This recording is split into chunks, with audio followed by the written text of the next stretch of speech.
그런가 하면 민주당에서 이 원칙과 상식의 멤버 중에 한 명인 비명계 이원욱 의원의 감찰을 착수하기로 해서 논란이 일고 있습니다. 감찰 착수 이유는 뭐 비명이다 이런 게 아니라 쌍특검 표결에 불참했기 때문이다 라는 게 감찰 착수의 이유라는데 당사자 입장은 또 어떤지도 궁금합니다. 함께 보시죠.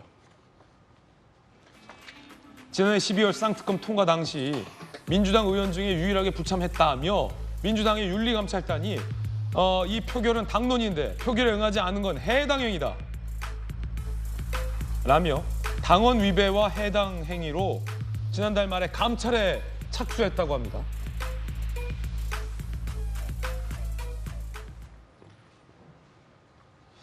이에 대해서 이원욱 의원의 입장도 지금 준비되어 있습니까?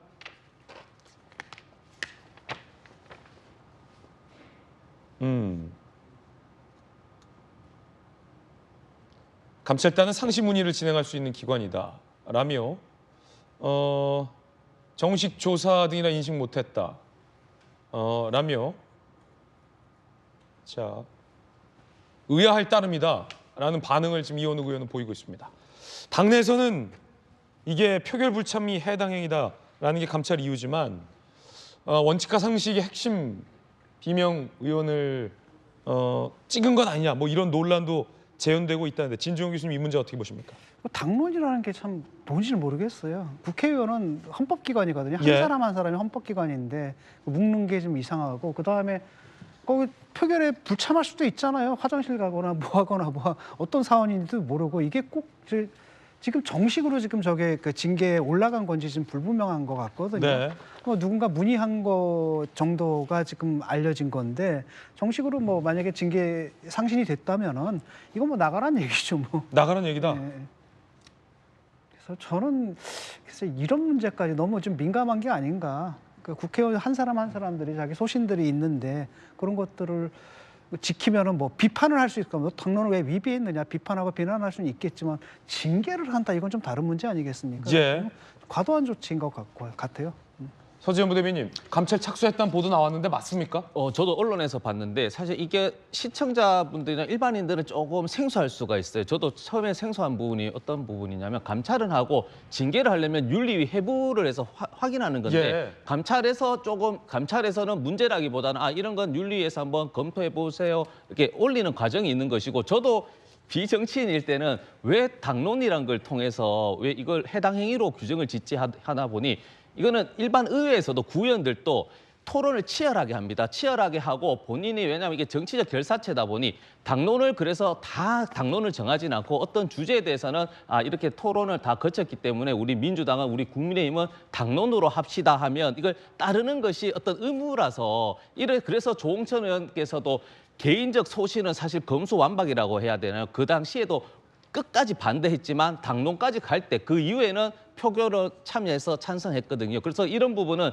조금 이제 비정치인이 봤을 때는 일반인 시청자 봤을 때는 아닌데 만약에 이원욱 의원께서 만약에 그 당시에 말씀하셨지만 뭐 화장실 급할 수도 있는 것이고 어떤 문제가 있으면 당론이라 하더라도 투표에 불참하는 그 사유가 되면 문제가 없는 것인데 당론으로 정하는 그 과정에까지는 이후 자체에서도 만약에 당의 전체적인 의사와 반한 행위는 해당 행위는 이건 국민의힘도 그렇고 다 정의당도 동일한 그러니까 겁니다. 친명 비명을 가릴 일은 아니다. 그리고 정치인이라면 네. 사실 이원욱 의원을 저렇게 할 이유는 없죠. 친명 비명 때문에 감찰한 건 아니다. 그렇죠, 네. 라는 반론. 김관선 변호사님은요? 그게 모르겠어요. 지금 그 당시에 참여 안 한 사람이 이원욱 의원 하나인지 아니면 다른 의원이 있는지 볼 때 뭐 아마 참여 안 한 사람 다른 의원이 있지 않겠어요? 그러면 이제 같은 차원에서 이제 해명, 왜 그 당시 참여 안 했습니까?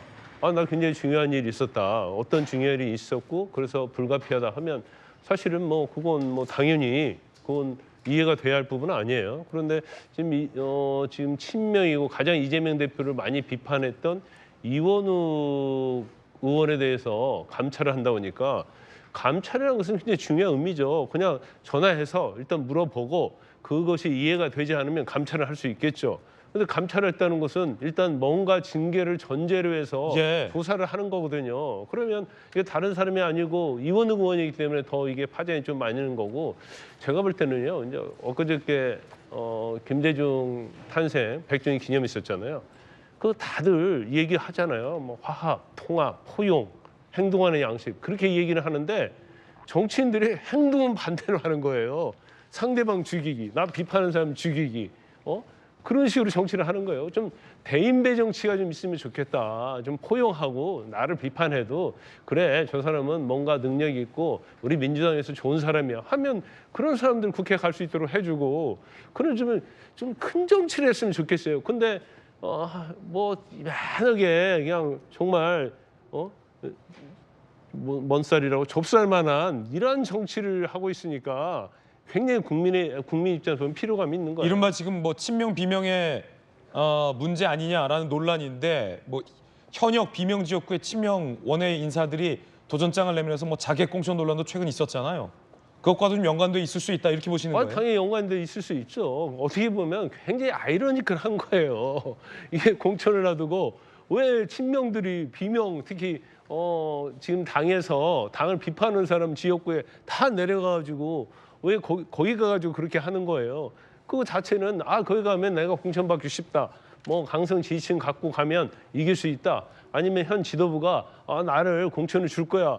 그런 확신을 가지고 가는 거 아니겠습니까? 아니면 그런 희망을 가지고 갔는데 이게 만약에 지금 비명계가 다 학살이 되고 지금 문제가 되고 있는 그러한 친명계 사람들이 공천을 받게 되면 그 엄청난 후폭풍이 있을 거예요. 전에 친박보다도 훨씬 더 부작용이 있을 거라고 봅니다.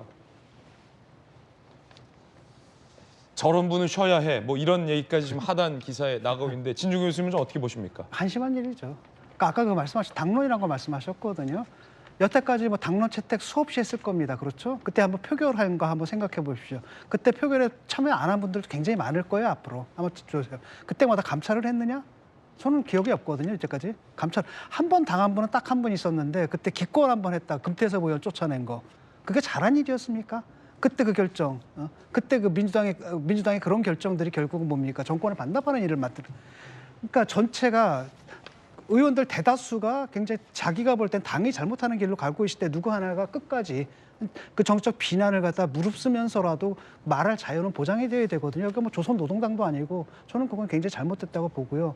결국은 민주당 내는 결국 계급투쟁이거든요. 뭐냐면은 그 친명 원외하고 그다음에 비명 현역 간의 싸움이거든요. 왜? 지난번에 180석 다 할 때는 다 됐어요.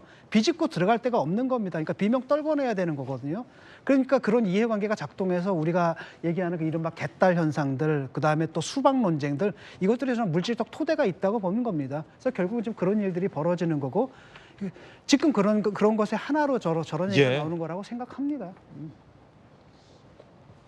당론에 표결을 안 한 모든 사람을 지금까지 감찰해 왔느냐? 라는 이 형평성의 논란도 불거질 걸로 보입니다.